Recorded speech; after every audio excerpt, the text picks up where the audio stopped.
Hi students, I hope you had fun with the chapter 3 and 4 where we pre-registered the patients and we scheduled an appointment. Now it's time for us to actually see them in the office though, and so this is the part we call registration.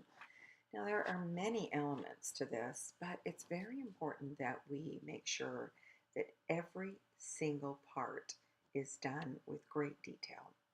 So let me give you an example of that. The patient comes in, they give us their paperwork, perhaps they filled it out in advance on their medical history. That's part number one. We need to be certain that they have filled out answered every question, basically. And then on the detailed patient and insurance information, that they haven't forgotten something. That's part number two. They may have decided not to put their social security number on until they got to the office, so make sure that that is there, and their date of birth and important information. Third, we have identification verification. If a patient does not have a driver's license that we can scan in with a picture ID, perhaps they have a student ID or they have a DMV picture ID, so we need something with a picture on it, and not just a credit card. And we're going to scan that in. And then fourth is the financial agreement. It's very important that we have them understand that copays are due at the time that we see them in the office, and that if they need an authorization for treatment, that perhaps they have an HMO or a point of service plan, that they already have that. If they don't, we're not going to get paid for our services if we continue on with the visit.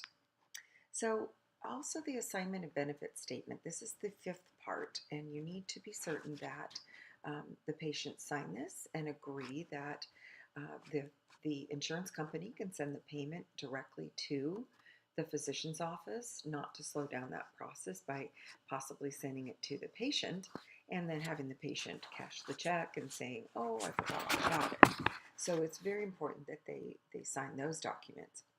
And then they don't have to read, the sixth part is they don't have to read the notice of privacy practices right there in the office. If they have time, that would be great, but they do have to sign for it. They do have to say that they've received it. And otherwise that would be in HIPAA violation if we didn't have them do that.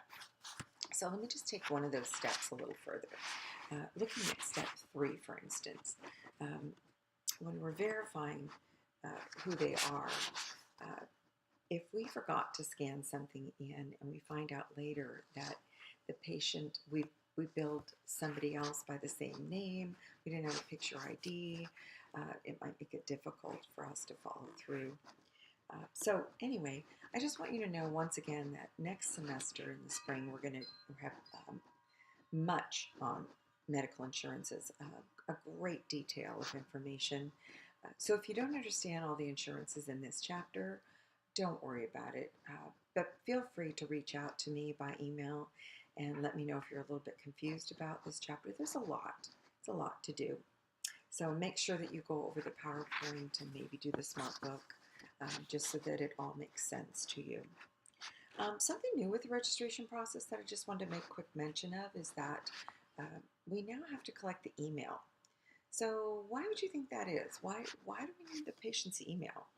We never used to ask for that, but with the EHR, we now want to be able to send them documents electronically. And the only way we can do that is send it directly to their email in an encrypted form so that it's secure. When you talk about something being secure, we don't want the possibility of somebody else getting a hold of their medical records. If we were to put it on a flash drive or a floppy disk for them, it would not be secure, and they could lose it, and then someone would have their documents. So that's important. Also, we collect race, ethnicity, and language now. That's part of the electronic health record, and your book doesn't talk about that. It's part of meaningful use. So the reason we do that is twofold, really. We can do research off of who gets what disease or syndrome, and is it based on perhaps a particular population. Another thing is they're going to use this for census information in the future, so you can look for that. But research is the big reason for it. So I would just highly recommend that in this chapter that you look at the PowerPoint, you perhaps look at SmartBook, as I said, and reach out to me if you have any questions on it. But this is a very, very important step. And if we get this wrong with their insurance when we check them in, as I said, we may not get paid for the services, and that is never a good thing. So, and we need to also ask if they have a second insurance too. So we'll talk more about that in lab. See you in lab.